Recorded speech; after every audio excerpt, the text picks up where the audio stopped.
Welcome to our dear viewers of iDream. This is the really a wonderful moment here in the studio.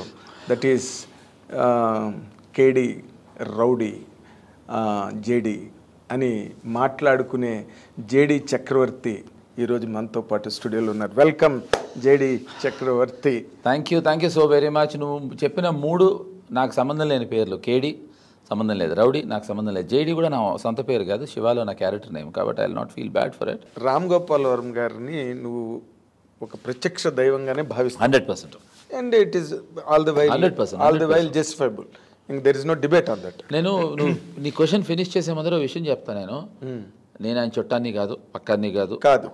ఆయనకి ఎటువంటి వైపు నుంచి చూసినా ఎటువంటి రిలేషన్షిప్ లేదు నాకు ఆయనకి. అఫ్కోర్స్ ఇప్పుడు నేను వాళ్ళ ఇంట్లో మూడో కొడుకుని, వాళ్ళ మదర్కి, అది వేరే విషయం. వాళ్ళ సిస్టర్ విజయ్ గారికి నేను మూడో బ్రదర్ని, అదే తర్వాత పక్కకి పెడదాం. కానీ కేవలం నన్ను, నా టాలెంట్ని, నాకేదో టాలెంట్ ఉందని చెప్పింది ఆయన. నాకు టాలెంట్ ఉందని నాతో 34 సినిమాలు తీశారు. ఓకే, ఎందుకు తీయాలి? కేవలం ఇంకొక విషయం, రాము గారు నాకేం ఛాన్స్ ఇవ్వలేదు. రాము గారు ఎవరికీ ఛాన్స్ ఇవ్వలేదు. రాము గారు ఛాన్స్ తీసుకున్నారు. ఇవ్వటం కన్నా తీసుకోవటం గొప్పది. నా మీద ఛాన్స్ తీసుకున్నాడు. నిజం, అసలు సీరియస్లీ. అంత కొత్తగా ఎలాగ ఆలోచిస్తావు చక్రి నువ్వు?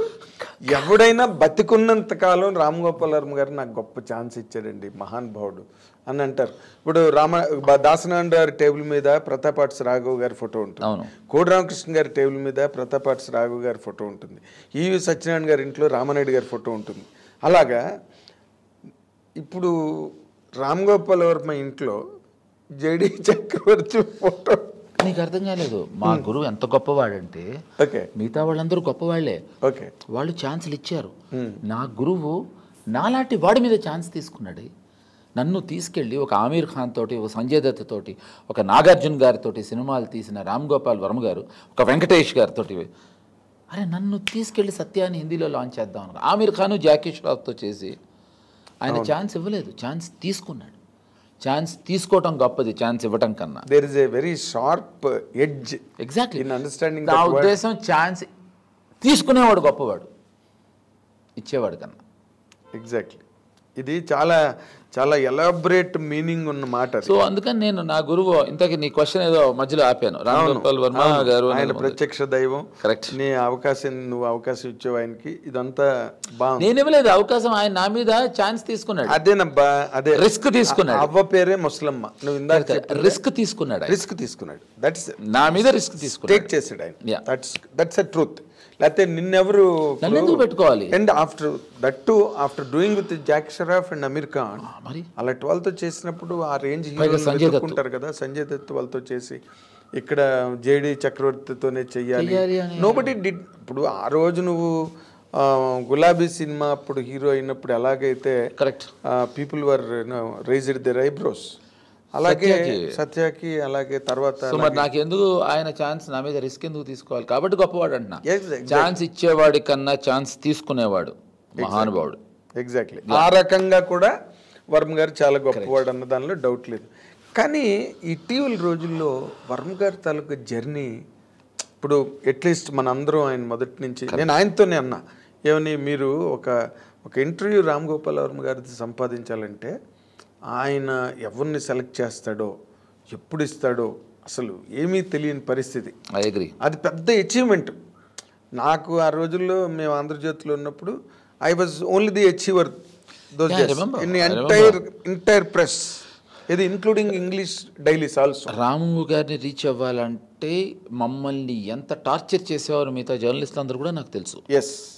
I remember.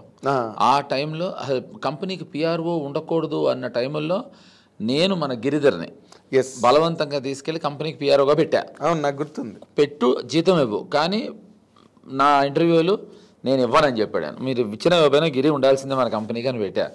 So what's your question? అదే, అలాంటి ఆయన ఇటీవల రోజుల్లో అలాగా డిఫరెంట్ ప్రపోర్షన్స్లోకి, అంటే సంథింగ్స్ అంత డైజెస్ట్ అవ్వట్లేదు అంటావు ఒక మాటలో. నేను ఒక మాటలో మీ అందరికీ ఇవాళ నిజం చెప్పాలి అంటే, ఇప్పటి వరకు అబద్ధాలు చెప్పానా అంటే చెప్పుండొచ్చు. సో క్వశ్చన్ ఏంటంటే మీడియా ఈ ప్లాట్ఫామ్స్ రావటం వల్ల రాము గారి గురించి మీరు ఇవాళ ఇవన్నీ చూడటం వల్ల తెలుసుకోవటం వల్ల తెలియటం వల్ల ఏంటి ఇలా అంటున్నారు. రాము గారు నాకు పరిచయం అయిన రోజు నుంచి ఇలాగే ఉన్నారు. ఇప్పుడు నువ్వు నన్ను ఎందుకు మారిపోయాడు అంటే నేను ఆలోచించి అబద్ధమైన ఎగ్జాంపుల్ చెప్పాలి. ఆయన శివాకి ఇలాగే ఉన్నారు, సత్యకి ఇలాగే ఉన్నారు, సర్కార్కి ఇలాగే ఉన్నారు.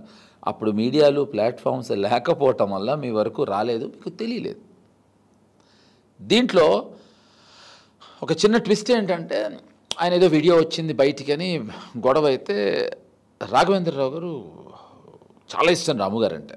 ఆయన అసలు పిచ్చి కోపం వచ్చి అసలు ఏంటిదని మన రామ్ సత్యనారాయణ గారిని పిలిచి ఏంటి సత్యనారాయణ అసలు ఎందుకు వచ్చింది, ఎవడు బయటికి తీసుకొచ్చాడో ఆ వీడియోని వాడిని పట్టుకో, వాడిని అంతు చూద్దామన్నారు. కష్టం గురువు గారు మనం అతను అంతు చూడలేమన్నాడు ఈయన. ఎందుకన్నాడు, ఆ వీడియో బయట పెట్టింది రాము గారేనండి అన్నాడు ఈయన.